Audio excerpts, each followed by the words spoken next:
এই সেই সাফিনা, কোথা থেকে আসছেন? পুরান ঢাকার গ্যান্ডারি থেকে আসছেন। আচ্ছা, আশেপাশে আমি যত জানি ওইখানে অনেক লেজার সেন্টার আছে। আছে, তাই এইখানে আপনি সাইদুল ভাই এই যে কেন আসছেন? কাজ খুব ভালো, ওনার নাম শুনছি। নাম শুনেছেন, দেখেন নাই? আত্মবিশ্বাস, হ্যাঁ তাকে দেখছি। দেখছিলেন ভিডিওতে? দেখে পাগল হয়ে গেছে। পাগল? আচ্ছা, মানে তাকে দেখার পর রাতে ঘুমাতে পারেন না, কখন আসবেন কখন আসবেন, এরকম কিছু হয়েছে? এরকম হয়েছে। আসার পর তাকে আসলে রাতের ঘুম হারাম হয়েছে, কখন আমাকে দিয়ে কাজটা করে মুক্তি পাবে। এটার জন্যই। আচ্ছা আচ্ছা, তার হাতের কাজ ভালো তো? খুব ভালো। আচ্ছা আচ্ছা, এখন যারা এই যে এদিকে এদিকে তাকা, যারা ওই যে ট্যাটু রিমুভ করতে চায়, মেস্তা রিমুভ করতে চায়, তাদের উদ্দেশ্যে কিছু বলেন। অনেক প্রতারক বের হয়ে গেছে লেজার না সেন্টার না, নামে। আপনি অবশ্যই এখানে একটা আনবিলিভেবল কাজ করছে ভাই, খুব আচ্ছা, ভালো। আপনার তার কাছে আসবেন যে কোনো সমস্যার জন্য। যে কোনো সমস্যা? হ্যাঁ।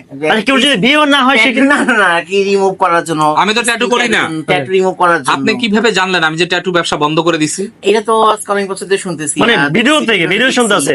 আচ্ছা, তার মানে আপনিও ট্রাস্ট করেন যে আমি হারাম কাজটা করি না? না না, করেন। এটা আপনি মন থেকে বিশ্বাস হ্যাঁ, করেন? অবশ্যই, definitely। আপনি কি দেখতে পাচ্ছেন, আপনারা যেসব ভিউয়ার্সরা, সম্মানিত দর্শকবৃন্দ যারাই আছেন, আমি সবাইকে অনেক ভালোবাসি, অনেক শ্রদ্ধা করি, কিন্তু আপনারা যখন বলেন যে এই লোকটা এখনো ট্যাটু করে, আমরা বিশ্বাস করি না, তখন খুব কষ্ট লাগে ভাই। আমি আসলেও এই ধরনের হারাম ব্যবসার সাথে জড়িত না। কিন্তু কিন্তু তার 6 বছর আগের ভিডিও দেখে বলে এই যে সেই ভিডিও 6-7 বছর আগের ভিডিও পেতে পারেন। আমি সবাইকে অনুরোধ করছি ভিডিওগুলো ডিলিট করে দেওয়ার জন্য। তারা তাদের পেজ নষ্ট হয়ে যাবে দেখে আমার ভিডিওগুলো ডিলিট করতেছে না।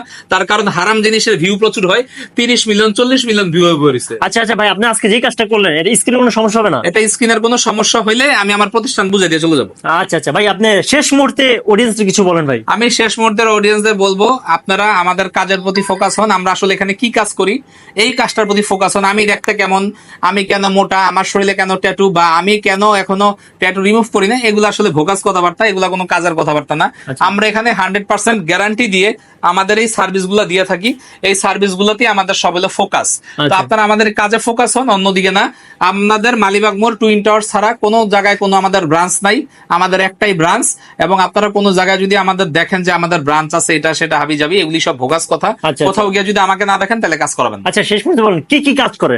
আমাদের এখানে গ্যারান্টি সহকারে মেস্তা রিমুভ করা হয়, তিল রিমুভ করা হয়, আঁচিল রিমুভ করা হয়, কাটা দাগ রিমুভ করা হয়, জন্ম দাগ রিমুভ করা হয়, বিভিন্ন ধরনের স্পট রিমুভ করা হয়, মুখের অবাঞ্ছিত লোম রিমুভ করা হয়, জন্ম দাগ রিমুভ করা হয়, ঠোঁটের কালো দাগ গ্যারান্টি সহকারে রিমুভ হবে, কোনো কালার ঢুকাবো না। ঠোঁটে যে লিপ কালার করে, ব্লাশিং করে, তারপরে আইব্রু যে মাইক্রোব্লেডিং করে, তিল করে, ডি সব ট্যাটু, যে কোনো সুই শরীরে ঢুকানোই হারাম কালি দিয়ে। যতই কোক মাস্কারার কালি, আইলাইনার কালি, ট্যাটুর কালি সবই এক। কালি ঢুকানো যাবে না, তাহলে আপনার নামাজ হবে না, ওযু হবে না, গোসল হবে না। আর আমি আমার ট্যাটুগুলো আস্তে আস্তে রিমুভ করে ফেলতেছি। আমার জন্য সবাই দোয়া করবেন যাতে আমি এই ভালো কাজটা নিয়ে মরতে পারি। আমি আর আমার এই ট্যাটুর পরিচয়টা শরীরে রাখতে চাচ্ছি না।